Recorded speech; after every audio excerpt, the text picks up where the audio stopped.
लेकीबाळीचे फक्त हक्काचे 2च दिवस असतात, एक रक्षाबंधन आणि दुसरं म्हणजे भाऊबीज.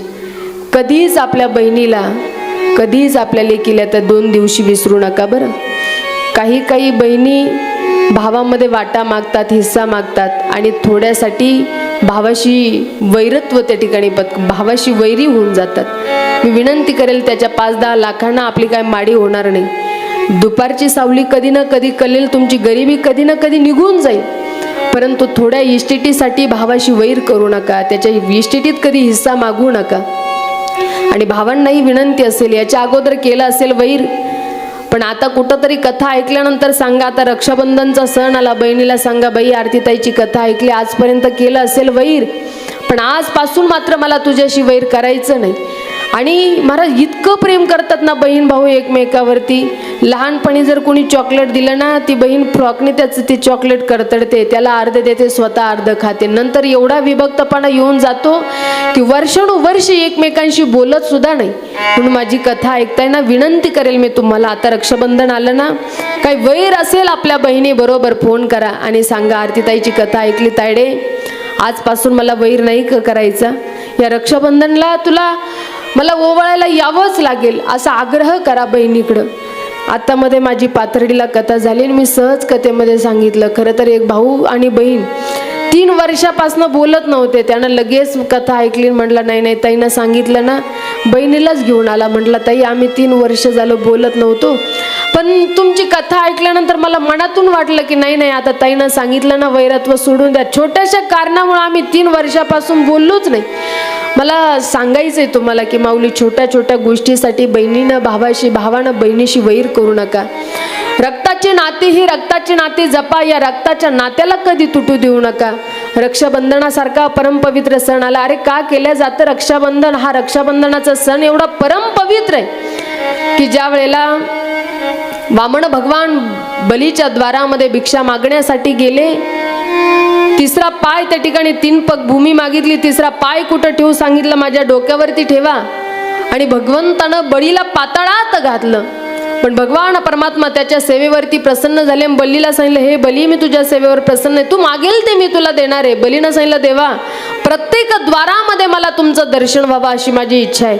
तर भगवंत प्रत्यक्ष बलीच्या दरबारी त्या ठिकाणी द्वारपाल बनून राहिले. लक्ष्मीला कोणीतरी जाऊन सांगितलं, भगवान त्या ठिकाणी द्वारपाल म्हणून उभा आहे, जा आणि त्या ठिकाणी बलीला राखी बांधा आणि प्रत्यक्ष देवाला तुम्ही मागून घ्या. आणि तेव्हा खरं तर लक्ष्मीनं बलीला राखी बांधली आणि त्या राखीच्या मोबदल्यामध्ये देवाला मागून घेतलं. एवढा परम पवित्र सण. भाऊ ज्या वेळेला, बहीण ज्या वेळेला भावाला राखी बांधते ना, त्यावेळेला संपूर्ण रक्षणाची जबाबदारी खरं तर त्या भावावरती असते. आणि त्यामुळं माझी विनंती असेल तुम्हाला, हे 2 दिवस लेकीबाळीच्या हक्काचे, या 2 दिवशी तरी तुम्ही कधी लेकीबाळीला, बहिणीला कधी विसरू नका. महाराज, ज्या वेळेला परिवारातून आई वडील जातात ना, त्यावेळेला बहीण जर मोठी असेल तर ती पाठीमागच्या बहीण भावाची माई बनत असते, आणि भाऊ जर मोठा असेल तर पाठीमागच्या बहीण भावाचा तो बाप बनत असतो. परंतु वैरत्व निर्माण झालं, तुम्ही एकमेकांपासून दूर जाता. पण मी नेहमी सांगते, कशीही परिस्थिती असू द्या आणि फार किंमत इज्जत ठेवते बघा बहीण भावाची. तिचं जर माहेरातला कुठला कमीपणा तिला जाणवला ना, तर सासरच्या लोकांपुढे कधी उघडा करत नाही. आपल्या पाठीमागे सुद्धा आपल्या माहेरचा कमीपणा कधी ती दाखवून देत नाही. खूप सांभाळते आपल्या माहेराला. परंतु भाऊ जर श्रीमंत झाला आणि बहीण जर गरीब राहिली तर कधी कधी भावाकडून अवहेलना होत असते त्या बहिणीची. पण ती बहीण त्या भावाला सांगत असते, दादा, दुपारची सावली कधी ना कधी कलून जाईल, पण माझ्या या गरिबीमध्ये माझी किंमत मात्र करू नको. तुझ्या श्रीमंतीचा घमंड तू कधी माझ्या समोर दाखवू नको. नको घमंड करू दादा, श्रीमंती पायी. असेल मी गरीब, मला मान्य, परंतु मी दुबळी आहे, मी त्या ठिकाणी माझ्याकडे गरीबी म्हणून मी तुला काही मागणार नाही. ती बहीण फार सुंदर भावाला सांगत असते बरं का, की नको घमंड करू दादा, श्रीमंती पायी. ही दुबळी बहीण काही मागणार नाही, वाटत हमेशा तू माझ्या घरी यावा, खाऊन मीठ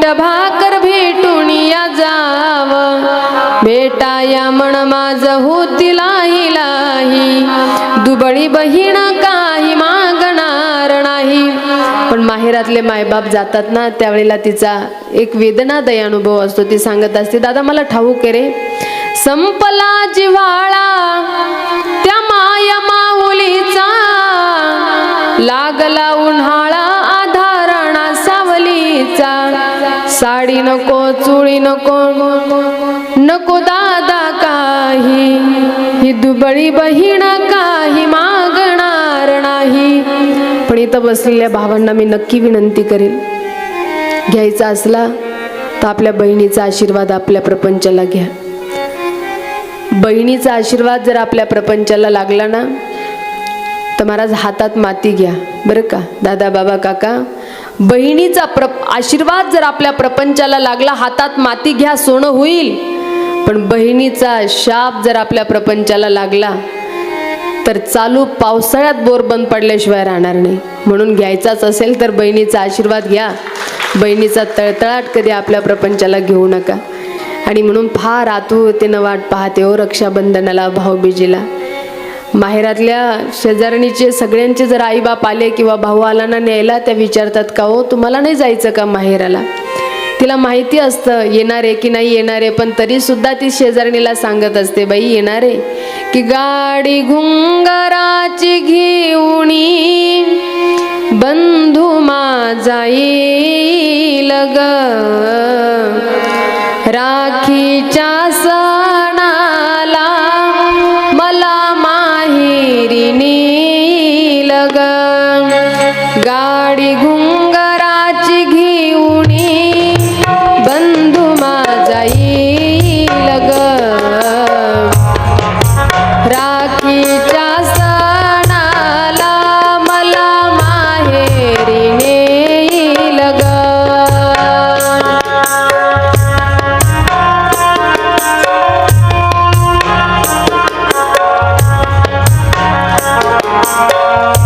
जय हो.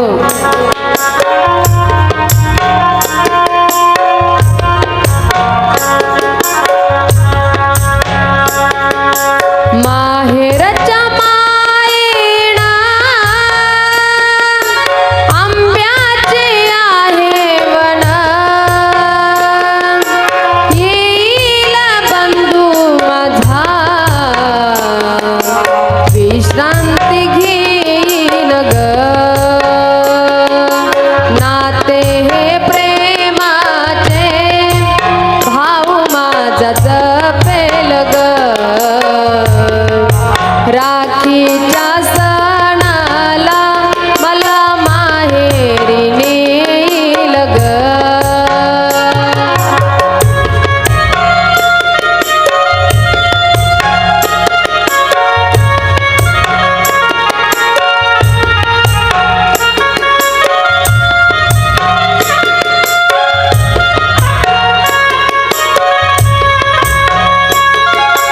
माहेरी जाण्याची ओढ आता लागली मला, माहेरी जाण्याची ओढ आता लागली मला, लावणी पंचारती ओवाळीण भावाला, संगणताई कधी बंधू माझा येईल ग, राखीच्या सणाला मला माहेरी नेईल ग, गाडी घुंगराची घेऊनी बंधू माझा येईल ग, राखीच्या सणाला मला माहेरी नेईल ग. ती आतुरतेनं त्या दिवशी वाटच पाहत असते की गाडी घुंगराची घेऊनी बंधू माझा येईन ग, राखीच्या सणाला मला माहेरी नेईन ग.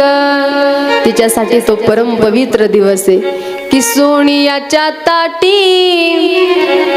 उजळल्या ज्योती, सोनियाच्या ताटी उजळल्या ज्योती, ओवाळी ते भाऊराया रे, वेड्या बहिणीची वेडी ही माया, वेड्या बहिणीची वेडी ही माया. प्रत्येक मुलीसाठी रक्षाबंधन भाऊबीज हा परमपवित्र सण आहे. म्हणून या 2 दिवशी तरी आपल्या बहिणीला, आपल्या मुलीला कधी कुणी विसरायचं नाही बरं. मुलीला माहेर फार प्रिय असतं महाराज, फार माहेरातल्या लोकांवरती प्रेम करत असते. सासरी मारणारा जर नवरा कधी म्हणला ना तुझा बाप, तर ती म्हणत असते मारून मारून माझा जीव घेतला तरी चालेल, पण माझ्या माहेराच्या लोकांबद्दल, माझ्या बापाबद्दल तुमच्या तोंडातून वाईट शब्द मी कधी सहन करणार नाही. म्हणजे एवढं प्रेम करते मुलगी माहेरावरती. आणि ते माहेर सोडून जाण्याची वेळ त्या मुलीवरती आल्यावर किती दुःख तिला होत असेल. विवाहाच्या अगोदरचं वागणं प्रत्येकाचं वेगळं असतं, पण लग्न झालं की एक नवीन जीवनाला खरं तर सुरुवात होत असते. बरोबर आहे ना? आपण सगळे अनुभविक मंडळी आहात. लहानपणी अगदी कसंही खेळलं, कसंही बागडलं, कसंही खाल्लं तर कोणी फारसं काही म्हणत नाही. परंतु आपल्याला एक नेहमीच्या एक आठवण करून दिल्या जाते मुलीच्या जातीला. सारखं कुणाच्या घरी येणं जाणं करत असेल, घराच्या बाहेर सारखं फिरत असेल, किंवा कसंही वेड्यासारखं वर्तन करत असेल, ताई नेहमी तिला दाबदडप करत राहते आणि तिला सांगत असते, बाई चापून चोपून राहा, तुला काय करायचंय, लोकांच्या घरी जायचंय नांदायला. सांगता ना माया, हो सांगा ना, हो नाही, अशी हर माय सांगत असते. बाई चांगलं राहा, तुझ्या आईवडिलांचं नाव खराब होणार नाही याची काळजी घे. कसंही आपल्याला वागता येत नाही, आपली लेकीची जाते, आपली पोरीची जाते, असं आई नेहमी लेकीला एक जागृती देत असते. पण कधी कधी मला हेच कळालं नाही बरं माया, नेमकं मुलीचं हक्काचं घरच कोणतं राहतं. आई नेहमी सांगत असते, बाई लोकांच्या घरी जायचंय तुला, चांगलं राहा, जबाबदाऱ्या सांभाळून घे, तुला लोकांच्या घरी जायचंय, कसंही बोलू नको, कसंही वागू नको, तुला लोकांच्या घरी जायचंय. आणि त्या घरी गेलं की ते म्हणत असतात परक्याच्या घरून आलेली. म्हणजे लेकीला हक्काचं घरच कोणतं राहतं आजपर्यंत मला कळालं नाही. खरं तर स्त्रीचं किती मोठं समर्पण आहे, कधीतरी आम्हा पुरुषांना ते समजलं पाहिजे. पाय तिचे असतात पण जोडवे मात्र आपल्या नावाचे असतात, गळा तिचा असतो पण मंगळसूत्र मात्र आपल्या नावाचं असतं, भांग तिचा असतो परंतु कुंकू मात्र आपल्या नावाचं लावलेलं असतं, कपाळ तिचं असतं पण कुंकू मात्र आपल्या नावाचं लावलेलं असतं. म्हणजे किती तुमच्या आमच्यासाठी समर्पण आहे. पण कधी कधी आमच्या पुरुष मंडळींना, आमच्या महिलांचं महत्त्वच कळत नाही हो. काही तर पितील, दारू पितील, व्यसन करतील, आपल्या बायकोला मारहाण करतील, पण हे अत्यंत चुकीचं आहे. कधीतरी आम्हाला स्त्रीचं समर्पण सुद्धा कळालं पाहिजे की तुमच्या आमच्यासाठी आई वडिलांचा, घरादाराचा त्याग करून आली तर शेवटच्या क्षणापर्यंत प्रेमानं सांभाळणं हे आपलं कर्तव्य. आणि हे नुसतं इथं ऐकू नका. आपल्या चुका होत असेल तर थोडंसं स्वतःला सुधरून घ्या. काही मालकाला फार बायकोला 4 चौघात बोलायची सवय असते, अपमान करायची सवय असते. पण तुम्हाला जोपर्यंत पत्नी आहे ना तोपर्यंत फार तुम्हाला सुखात ठेवील बघा. पत्नीला सुद्धा मालकाशिवाय, मालकाला सुद्धा पत्नीशिवाय घरामध्ये खरं तर आदर किंमत असते. एकदा की दोघं विभक्त झाले मतलब दोघातलं कोणीही एक जण जाऊ द्या, तुम्ही पहा, तुम्ही किती तुम्हाला वाटू द्या सून माझी पोरग माझं आहे, पण तुम्हाला त्या प्रेमात मालक जाऊ द्या नाही तर बायको जाऊ द्या, त्या प्रेमात तुम्हाला अंतर दिसल्याशिवाय राहणार नाही. माझ्या गावाकडे एक मावशी ना, त्यांना म्हणजे मालकाला फारसं प्रेम दिलं पण असं टाकून झोकून बोलायचं, काही झालं की फटकन बोलायचं सुनापुढे, त्यालाही ते कुठंतरी खटकायचं. पण नेहमी मला सांगायची, बाई ताई मला माझी सून म्हणजे लक्ष्मीच भेटली. नेहमी तिचं वाक्य एकच असायचं, ताई एक सून नाही चांगली पण एक तर माझी लक्ष्मीच आहे. पण अचानक तिचे खरं तर मालक निघून गेले ना, त्याच्यानंतर माझी 5-6 महिन्यानं भेट झाली. म्हटलं मावशी कशा आहेत तुम्ही? तिने, बाई ताई काय सांगू तुम्हाला, मी जिला लक्ष्मी लक्ष्मी म्हणत होते ना आता कशीच पाहत नाही म्हणे मला. तिला वाटतं ही चोरून खाती का काय, याला कुलूप लावेल त्याला कुलूप लावेल, खायच्या वस्तू कपाटातच ठेवून देईल, लई त्रास देते बघा. तुम्हाला असं वाटत असेल की नाही माझी सून चांगला, माझं पोरगं चांगलं, पण खरं तर आपण पती पत्नीनंच एकमेकाला समजून घ्या. आयुष्याच्या शेवटच्या श्वासापर्यंत एकमेकावरती प्रेम करा. एकमेकाशिवाय दुसरं कोण नसतं. आणि म्हणून आनंदानं प्रेमानं एकमेकाला सांभाळा, एकमेकांचं प्रेम समजून घ्या. माझ्या माऊल्यांचा खूप मोठा त्याग आहे बरं आपल्यासाठी. लहान असते बिचारी, घरामध्ये वावरते त्यावेळेला सगळं काही सांगत असते. बघा या घरात समोर गाडी जी लावलेली ना ती माझीच आहे, हे घर जे आहे ना हे घर माझंच आहे, घरातल्या सगळ्या वस्तू माझ्या आहे, माझं माझं माझं कुठपर्यंत म्हणते बरं पुरीची जात. जोपर्यंत तिला जाणीव होत नाही की मला हे सगळं सोडून एक दिवस परक्याच्या घरी जायचे. परंतु बापाला सुद्धा लेकीबद्दल फार स्वाभिमान असतो. पण मला सांगायला आवडेल तुम्हाला आणि निश्चितपणानं मी जाणीव करून देईल, एखाद्या प्रत्येक मुलीच्या नशिबात बाप असतो, पण प्रत्येक बापाच्या नशिबात लेक आहे की नाही हे आपल्याला सांगता येणार नाही. म्हणजे भाग्यवान असतात ना त्यांच्या घरीच खरं तर लेक जन्माला येत असते. एखादा बाप गरीब असू द्या तो मृगदान करू शकत नाही, एखादा बाप गरीब असू द्या तो कंचनदान करू शकत नाही, एखादा बाप गरीब असू द्या तो धनदान करू शकत नाही. पण बाप कितीही गरीब असू द्या त्या बापाच्या पदरामध्ये कन्यादानाचं पुण्य मुलगी दिल्याशिवाय राहत नाही. आणि म्हणून मुलगी जीवनामध्ये खरं तर सर्वश्रेष्ठ आहे. फक्त मुलीचं प्रेम आम्हाला कळायला पाहिजे. आणि फार प्रेम करते हो मुलगी परिवारावरती, घरातल्या लोकांवरती. मुलीचं माहेरातल्या लोकांवरती फार प्रेम असतं. लहानची मोठी होते ना, जशी जशी मुलगी मोठी होते तसं तसं बाप म्हणत असतो रे पोरगं नाही शिकलं तर चालेल माझ्याकडे राहणार आहे, पण पोरगी मात्र माझं घर सोडून परक्याच्या घरी जाणार आहे. हिच्यासाठी मी स्थळ व्यवस्थित बघेल सगळं काही, पण तो मुलगा कसा निघतो कसा सांगता येत नाही. म्हणून बाप त्या मुलीसाठी रात्रंदिवस कष्ट करतो. आणि योग्य वयामध्ये मुलगी आली की मग त्या बापाला त्या मुलीच्या लग्नाचा विचार करावा लागतो. लग्नाच्या वेळेला तिच्यासाठी योग्य वर शोधतो. मुलीचं लग्न निश्चित होतं आणि जसं की मुलीचं लग्न निश्चित झालं हे कळतं ना तेव्हा खरं तर बापाचं निम्म आयुष्य संपलेलं असतं. बापाला असं वाटतं माझ्या अंगणामध्ये खेळणारी चिमणी, माझं माझं माझं माझं घर, बंगला माझा, घर माझं, बाबा माझे, आई माझी, सगळं माझं म्हणणारी एक दिवस अशा घरी निघून जाईल की त्या घरी गेल्यानंतर यदा कदाचित आमच्या लेकीचं जर काही बरं वाईट झालं तर सुतक माहेरच्यांना नाही तर सासरच्या लोकांना पकडावं लागेल. एवढं कधीतरी माझ्या लेकीला वेगळं व्हायचे. कुठंतरी हे दुःख आठवलं तरी त्याच्या काळजात असं धस्स होतं आणि पुनश्च पुढच्या क्षणाकडे पाहून उठून उभं राहतो. माझ्या ताईडीचं लग्न आलंय, लग्न त्या ठिकाणी संबंध चांगल्या व्यक्तींबरोबर जोडलेला आहे, त्यामुळे लग्न थाटात पार पडलं पाहिजे, माझी किंमत जाऊ नये याच्यासाठी प्रयत्नशील. अगदी स्वतःच्या जेवणाची सुद्धा त्याला चिंता राहत नाही. पण लग्नाचा दिवस उजडतो ना त्या दिवशी मुलगी ज्या बोहल्यावर उभा असते तिच्या आजूबाजूला जे राहणारे कलवरी असतात ना, कलवरी मंडळी असतात ना, त्यांच्या अंगावर 5-5, 10-10 हजाराचे कपडे असतात. पण बापाच्या अंगावरती चढवलेला भर पोशाख फाटकाना हेच त्या बापाचं नशीब असतं. लग्न लागल्या जातं, ज्येष्ठ आपतेष्ट सगळे सोरे सगळेजण हातातली अक्षदा मुलीच्या अंगावरती टाकतात. पण बापाची मात्र हातातली अक्षदा मुलीच्या अंगावरती टाकण्याची हिंमत होत नाही. कारण का, ही अक्षदा जर माझ्या ताईडीच्या अंगावरती पडली तर माझी ताईडी मला परक्याची वाटू नये. बापाच्या हातातली अक्षदा सुद्धा टाकायची हिंमत होत नाही. लग्न लागतं, मुलगी बोहल्यावरनं खाली उतरते. आई उभा असते, तुळशीला पाणी घालणारी माय रडताना पाहते. त्या आईला मिठी मारते, जोरानं हंबरडा फोडते.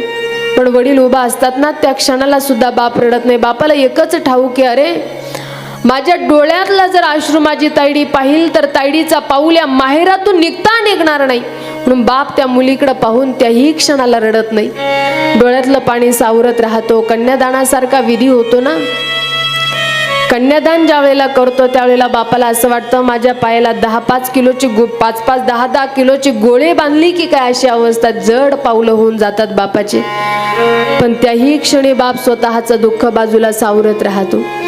शेवटचा विधी असतो मुलीला माहेर सोडून ज्या वेळेला सासरी जायचं असतं ना त्यावेळेला मी सांगेल तुम्हाला तिथं असा एकही डोळा नाही माया हो की तो कधी रडणार नाही. प्रत्येकाचे डोळे पाणावलेले असतात. प्रत्येकाला तो प्रसंग आठवत असतो की आता ही मुलगी माहेर सोडून सासरी जाणार आहे. सबंध माहेर मुलगी जाताना रडत असतं बरं, पण त्याही क्षणाला मात्र बाप आपल्या डोळ्यातलं पाणी सावरत राहतो. बापाला वाटतं माझ्या डोळ्यातला अश्रू तायडी पाहिल तर तायडीचं पाऊल निघता निघणार नाही. मायव आम्हाला वाटत असेल आमचा बाप कठोर आहे, पण नाही, आपल्या जाण्याच्या नंतर जो स्वतःला सुद्धा सावरू शकत नाही, ढोरासारखा खरं तर हंबरडा फोडून आमचा बाप आमच्यासाठी रडत असतो, पण आपल्या डोळ्यातले अश्रू मात्र कधी लेकी समोर दाखवत नाही. संबंध माहेर जरी रडत असेल त्याही वेळेला बाप फक्त डोळ्यातलं पाणी सावरत राहतो. पण ज्या वेळेला मुलीची विदाईचा प्रसंग असतो ना, सगळेजण रडतात, पण मुलगी ज्या वेळेला सगळ्यांच्या मामाच्या, मामीच्या, आईच्या, भावाच्या सगळ्यांच्या गळ्यात पडते, बापाकडे पाहते, त्यावेळेला असं वाटतं की बापाचं आणि माझं पुन्हा कधीच त्या ठिकाणी विभक्तपणा येऊ नये. किती धरून त्या ठिकाणी बापासमोर दुःख व्यक्त करावं, किती बापाला मिठी मारून रडावं, पण या क्षणाला कोणीतरी सावरणारा असतं. बापाला त्या ठिकाणी मुलीपासून बाजूला करतात, मुलगी गाडीमध्ये बसते, सबंध माहेर मुलगी जाताना रडत असतं, पण त्याही क्षणाला बाप फक्त डोळ्यातलं पाणी सावरत राहतो बरं. ज्या वेळेला मुलीची गाडी काही माहेराचा उमरा ओलांडून निघते ना, मुलीची गाडी दिसते तोपर्यंत गाडीकडे पाहतो. तुकोबार या प्रसंगाचं वर्णन करतात की कन्या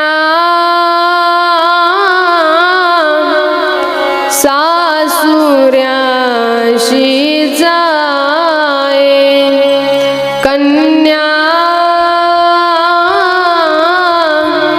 सासुऱ्याशी जाये, मागे पर कोणी पाहे, मागे पर कोणी पाहे, तैसे झाले माझ्या जीवा. मुलीची गाडी निघते दिसते तोपर्यंत बाप रडत राहतो, पण ज्या वेळेला मुलीची गाडी दिसेनाशी होते ना, कठोर अंतकरण असणारा बाप पण मुलीच्या जाण्यानंतर मात्र ढोरासारखा रडत असतो. बापाला आठवतं कधी जर आमच्या पती पत्नीचे भांडणं झाले आणि कधी जर न जेवण करता मी जर झोपलो, तर स्वतःची शपथ घालून जीव घालणारी माझी प्रेममूर्ती माझी कन्या होती, पण आज मात्र माझी प्रेममूर्ती आमच्यामध्ये राहिली नाही, आज आम्हाला सोडून परक्याच्या घरी गेली. बापाला लेकीचं प्रेम आठवतं आणि ढोरासारखा बाप रडू लागतो. म्हणून बापाचं फार आपल्या मुलीवरती प्रेम असतं, मनापासून प्रेम आपला बाप आपल्या लेकीवरती करत असतो. मी सांगितलं तुम्हाला, बाप म्हणतो पोरग नाही शिकलं तर राहील माझ्याकडं, पण तायडी मात्र परक्याच्या घरी जाईल, तिच्यासाठी रात्रंदिवस कष्ट करणारा हा बाप असतो. पण मुलगी ज्या वेळेला माहेर सोडून सासरी जाते ना, ते दुःख ज्याच्या नशिबामध्ये खरं तर लेकी आहे, पोरी आहेत, त्या प्रत्येकाला या दुःखाला सामोरं जावं लागतं.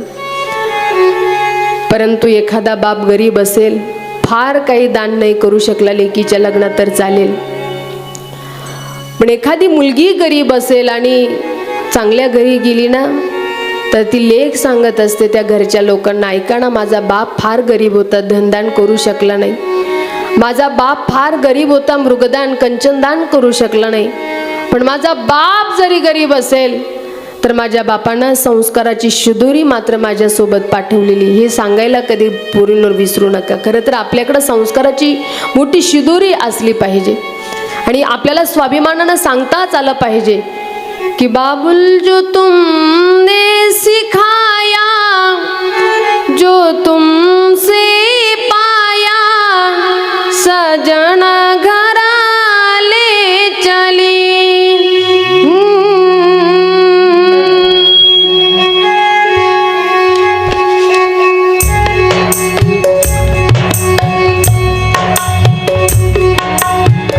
बाबुल जो तुमने सिखाया, जो तुमसे पाया, सजना घरा ले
बोले कर साए, चली घर पर आए तुम्हारी लाडली।